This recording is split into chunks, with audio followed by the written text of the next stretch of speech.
तो चलिए शुरू करते हैं। और मैं बार बार ये कह रही हूं, प्रधानमंत्री नरेंद्र मोदी ने पाकिस्तान का जिक्र तक नहीं किया, आतंक का जिक्र किया। आप लोगों के क्यों पैर से जमीन खिसक रही है?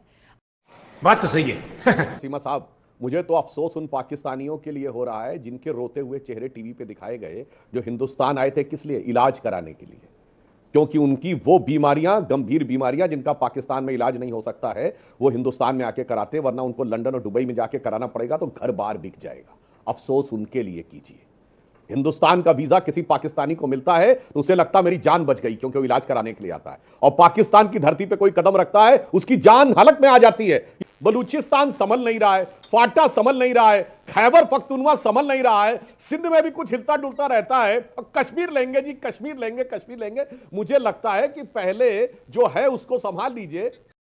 नमस्कार दोस्तों, पहलगाम आतंकी हमले के बाद दोनों देशों के बीच तनाव काफी बढ़ा हुआ है। आज की डिबेट में पाकिस्तान का प्रवक्ता कमर चीमा कश्मीर के बारे में झूठ फैला रहा था। तब रूबिका जी और सुधांशु त्रिवेदी ने बताया कि कश्मीर की जनता भारत के साथ है और वो पाकिस्तान का परमानेंट सॉल्यूशन मांग रही है। पाकिस्तान प्रवक्ता को इतना बुरी तरह से धोया हुआ कुछ बोलने के लायक ही नहीं रहा। वीडियो को आखिर तक जरूर से दिखना, क्योंकि आज की वीडियो बहुत ही धमाकेदार रहने वाली है। वीडियो को लाइक और चैनल को सब्सक्राइब जरूर से कर देना। तो चलिए शुरू करते हैं आज की मेन डिबेट। जिसमें majority of water share Pakistan को दे दिया गया, डिस्पाइट द फैक्ट कि वो हम पर निरंतर आक्रमण करता रहा। एक दौर तो वो था कम से कम जब हमारे घोषित युद्ध हुए 48, 65 और 71 के, उसके बाद ही हम यहां के ऊपर डैम या अन्य कुछ बातें बनाने की शुरुआत कर सकते थे। वो एक टेक्निकल पक्ष है।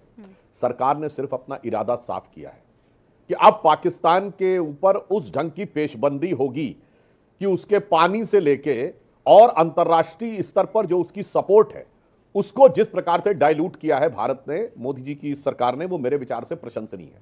एग्जाम्पल के लिए अमेरिका, रूस, और वो तो हमारे साथ है ही, चाइना ने भी इस आतंकवादी हमले की निंदा की है। और जब पाकिस्तान बैठकर अरब और ईरान को देखता होगा तो उसके मुंह से यही निकलता होगा कि इस भरी दुनिया में कोई भी हमारा न हुआ, गैर तो गैर थे, अपनों का सहारा न हुआ। उस मुकाम तक लाकर पहुंचाने में सफलता हासिल की है। दूसरी बात, बिलावल भुट्टो जी को पता ही नहीं है, रूबिका जी, कि बेनजीर भुट्टो ने अपनी किताब लिखी थी, अपनी autobiography, daughter of the east. मेरे ख्याल से कमर चीमा साहब को पता होना चाहिए।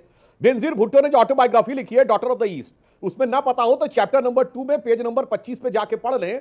वो कहते हैं कि during our childhood we were told that we have descended from the Rajput clans of Hindus. Bilawal मियां, आपका पानी और आपके रगों में दौड़ता हुआ खून दोनों ही हिंदुस्तानी है। कहां खाम में हवा में लट्टे बाज रहे हो मेरे भाई? तुम्हारा खून और पानी दोनों हिंदुस्तानी है। तो तुम ही मान रहे हो कि सिंधु, सतलज, रावी, व्यास सब हिंदुस्तान से निकलती है, और खून भी तुम्हारा। और फिर भी अगर कोई मुगालता हो तो मैं उनसे कहना चाहूंगा जरा अपना डीएनए टेस्ट करवा ले। वो अरब के डीएनए से कोई कनेक्शन किसी पाकिस्तानी का नहीं निकलने वाला, इंडिया के डीएनए से कनेक्शन निकलने वाला। हो ये नहीं सकता। कमर साहब भी डीएनए टेस्ट करवाएंगे तो वो हिंदुस्तानी निकलेगा। कमर भाई, ये तो मानते ही हैं आप भी। कहां खून पानी कर रहे हैं? देखिए, मैं तो पाकिस्तानी हूँ, अल्हम्दुलिल्लाह, मुझे बड़ा फख्र है पाकिस्तानी होने पे। और ये फैसला तो आपके पूर्वज जो हैं वो तो हिंदुस्तानी ना, खून तो हिंदुस्तानी हुआ ना, अब्बा तो देखिए, हिंदुस्तानी है ना। 1947 से पहले चले जाएंगे, 1947 से पहले चले जाएंगे, पोजीशन और थी। और जब फिर जो मुगल्स आए तो उस वक्त तो सारे आप लोग मुसलमान ही थे, आपको पता है। सब यहाँ पे तो मुसलमानों की पहले भी 1000 साल और शायद दोबारा 1000 साल हुकूमत मुसलमानों की दोबारा आनी हो, यहाँ पे कोई पता नहीं चलता। अभी तो मोदी साहब गुस्सा निकाल रहे हैं पुराना मुगलों का। हाँ। तो शायद वो गुस्सा तो निकल रहा है, लेकिन मुगलों से पहले कौन था कमर साहब? देखिए, आप मेरे से अगर हिस्ट्री में जाना चाहती हैं, हाँ, तो उसके लिए रख ले एक अलग सेशन। तो इसका मतलब मुगलों से पहले आप हिंदू थे?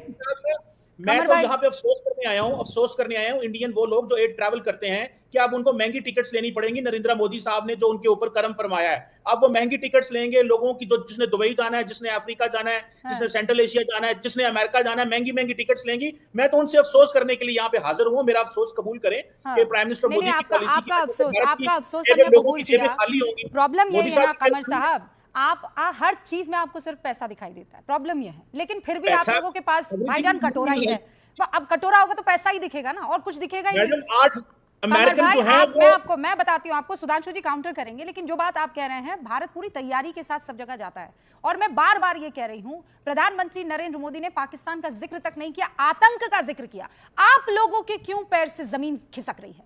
आतंक को आप पनाह देंगे तो आप खतरे में आएंगे, ना देंगे तो सब जैसा चल रहा है चलता रहेगा। सौंप दीजिए आतंकियों को, बात खत्म। सुधांशु जी, कमर चीमा साहब ने बड़ा अफसोस जाहिर किया कि टिकट महंगे हो जाएंगे। कमर चीमा साहब, मुझे तो अफसोस उन पाकिस्तानियों के लिए हो रहा है जिनके रोते हुए चेहरे टीवी पे दिखाए गए, जो हिंदुस्तान आए थे किस लिए? इलाज कराने के लिए, क्योंकि उनकी वो बीमारियां, गंभीर बीमारियां जिनका पाकिस्तान में इलाज नहीं हो सकता है, वो हिंदुस्तान में आके कराते, वरना उनको लंदन और दुबई में जाके कराना पड़ेगा तो घर बार बिक जाएगा। अफसोस उनके लिए कीजिए। हिंदुस्तान का वीजा किसी पाकिस्तानी को मिलता है तो उसे लगता मेरी जान बच गई, क्योंकि वो इलाज कराने के लिए आता है। और पाकिस्तान की धरती पे कोई कदम रखता है, उसकी जान हलक में आ जाती है कि पता नहीं मैं वापस आ पाऊंगा या नहीं। इतना बड़ा अंतर है हमारे और आप में। और जो आपने कहा कि 1000 साल इसकी हुकूमत उसकी हुकूमत, तो मैं आप ही क्या के कोट कर रहा हूं। आज से तकरीबन 15 साल पहले मैंने YouTube पे पाकिस्तान के एक थिंकर है हसन निसार साहब, जिनका एक कोई प्रोग्राम आता मेरे मुताबिक, उसमें मैंने देखा था, उन्होंने कहा कि पाकिस्तान के एक मौलाना जाके सऊदी अरब में मां डींग हाँकने लगे कि साहब हमारा तो रूल था हिंदुस्तान पे, 1000 साल तक रूल था और हमने यूरोप तक रूल किया था। तो उन्होंने कहा उसी बीच में, ये 2007 की बात है, सऊदी अरब के मौलाना ने उनको टोकते हुए कहा कि जनाब जिस रूल की आप बात कर रहे हैं वो तो अरब रूल था, आपका उससे क्या लेना देना, आप तो 60 साल पहले हिंदुस्तान के हिस्से थे। भाई साहब वो अपना मुंह छुहारे जैसा लेके बैठ गए। इसलिए ये जो खामख्याली आप लोगों को कही जाती है कि साहब हम ये कश्मीर लेंगे कश्मीर लेंगे, जनाब जो मशरकी पाकिस्तान था यानी ईस्ट पाकिस्तान बांग्लादेश, वो बचा नहीं पाए। बलूचिस्तान संभल नहीं रहा है, फाटा संभल नहीं रहा है, खैबर पख्तूनवा संभल नहीं रहा है, सिंध में भी कुछ हिलता डुलता रहता है, और कश्मीर लेंगे जी, कश्मीर लेंगे, कश्मीर लेंगे। कोई हमारे बारे में कोई कनाडा की पार्लियामेंट में ये कहा गया है कि ये भारत जो वहां पे बंदे मरवाता है? क्या अमेरिका ने हमारे बंदे पकड़े हुए हैं और जेलों में डाले हुए हैं? आपके बंदे को तो चेक रिपब्लिक से ले गए। क्या कतर ने हमारे जासूस पकड़े हुए हैं 9, जिनको नरेंद्र मोदी साहब माफी मांग के अमीर ऑफ कतर से लेके आए? हमारा तो दुनिया में ऐसा कोई चर्चा नहीं है। हमारे बंदे तो दुनिया में कहीं नहीं पकड़े गए ये करते हुए। आपके लोग पकड़े गए हैं, लेकिन किस कन्वीनियंटली आप सारे का सारा इल्जाम कश्मीर और पाकिस्तान पे देते हैं। 80,000 जाने दहशतगर्दी में हमने, कमर चीमा साहब, कश्मीरी मैंने कोई गलत बात की है तो बताएं। बिल्कुल नहीं, आप झूठ बोल रहे हैं, आप बरगलाने की कोशिश कर रहे हैं। मैंने आपको वहां मैं आपको नहीं कनाडा की पार्लियामेंट में आपके बारे में क्या कहा गया? अरे सुनिए, कनाडा के जो राष्ट्रीय अध्यक्ष हैं यहाँ पर ढीला पजामा पहनकर घूम रहे थे, ढीला चूड़ीदार पहनकर इधर से उधर घूम रहे थे। कोई उनको यहाँ तरजीह देने वाला नहीं था। हालत यह हो गई थी। आप कनाडा की छोड़ दीजिए, पहली बात कमर चीमा साहब सुनिए। दूसरा, कश्मीर हमारा अभिन्न अंग है, भारत का ताज है, और कश्मीरियों ने जो मजम्मत की है ना, वो सच में थूक रहे हैं इस कायराना हरकत पर।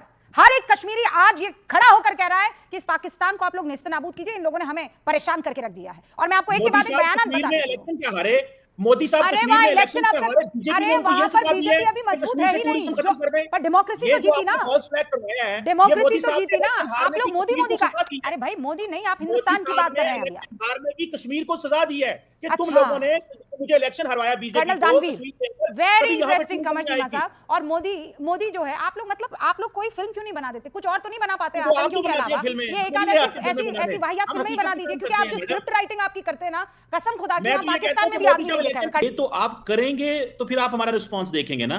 जब ना तो आपके पास वहां पे इंफ्रास्ट्रक्चर मौजूद है उस पानी को रोकने के लिए, वो पानी रोकेंगे तो खुद ही आपके इलाके सैलाब हो जाएंगे। जैसे ही आप वहां इंफ्रास्ट्रक्चर बनाएंगे तो उसका हम जवाब दे देंगे। देखिए हमने जब ये कहा है कि हमने ये, देखिए मैडम वहां पे कल आपकी एयरफोर्स ने ट्रेनिंग करते करते अपने लोगों में गोला मार दिया, तो क्या हमारी एयरफोर्स आपकी तरफ गोला नहीं मार सकती उस इंफ्रास्ट्रक्चर को तोड़ने के लिए? हाँ। कल अभी तो पैनिक शुरू हुई है इंडिया के अंदर, याद नहीं है क्या आपको? एयरफोर्स ने गोले मार दिए अपने लोगों पे। अभिनंदन के मुंचों का ताव भूल गए कमर साहब, आप भूल गए? इतना जल्दी भूल गया कमर चीमा साहब? अभिनंदन को मैं नहीं भूला, अभिनंदन को भी नहीं भूला और उसकी चाय को भी नहीं भूला। हाँ बिल्कुल, वो चाय पीते रहिए, क्योंकि अब जो है वहां पर जिस तरीके के स्टेप्स भारत की तरफ से लिए जाएंगे वो जिंदगी भर याद रखेगा।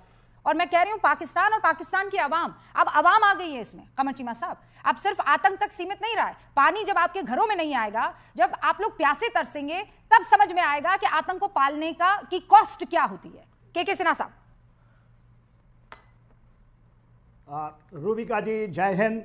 आपकी गूंज पूरी पाकिस्तान में गूंज रही है। आप जम्मू एंड कश्मीर के उस धरती से आई हैं जहां पर इन्होंने नापाक हरकत की है। ये चीमा साहब, आज मैं पहले आऊं उसके पहले चीमा साहब ने कहा 1000 तक ये गजवाए हिंद का जो ये सपना देख रहे थे, वही ISS, वही अलकायदा की बातें इन्होंने कही कि शायद यही चीज़ आज ये करना चाह रहे हैं और हमारी धरती के ऊपर कर गए। देखिए मैं आता हूँ, ये जो आपने सुना ना इंडस वाटर ट्रीटी का, वो सस्पेंड करना और फाइनली इसको एब्सोल्युटली रद्द करना, और इसके ऊपर this is the part of military strategy, water war की स्ट्रैटेजी है, हमारे डॉक्ट्रिन का हिस्सा है। ये कोई ऐसा नहीं कि ये सोची समझी एब्सोल्युटली। और ये इसकी डिमांड 60 में आई थी। 63 में सस्काम वैली 1942 किलोमीटर इन्होंने चाइना को दिया था। पहली बार आवाज उस समय उठी थी कि 65 के पहले कि ये हमें ये ट्रीटी खत्म कर देनी चाहिए, मगर आज तक किसी को हिम्मत नहीं हुई। हम लड़े 65, 71, 99। मैं टुडे आई सल्यूट, मैं यहाँ पर सुबह में बैठे हुए हैं जो डिसीजंस के भी रहे हैं साथ। देखिए रूबिका जी क्या होने वाला है। ये जो चीमा साहब इनके मुनीर साहब ने बड़ा ये कहा, जगलरी वेन गर्दन का नस की बातें करते हैं। ये नस काट दिया गया। 1.5 फीट पानी आपके इंडस रिवर में कम हो चुका है। It has been stopped. ये चीमा साहब कह रहे थे ना, बंद करके देखो। अरे मेरे भाई, इट इज ऑलरेडी 1.5 फीट आपके जगह में खत्म है। Mangla headwork is in a POK, you know this, it is a part of our objective. This is going to come to us because POK हमारा है।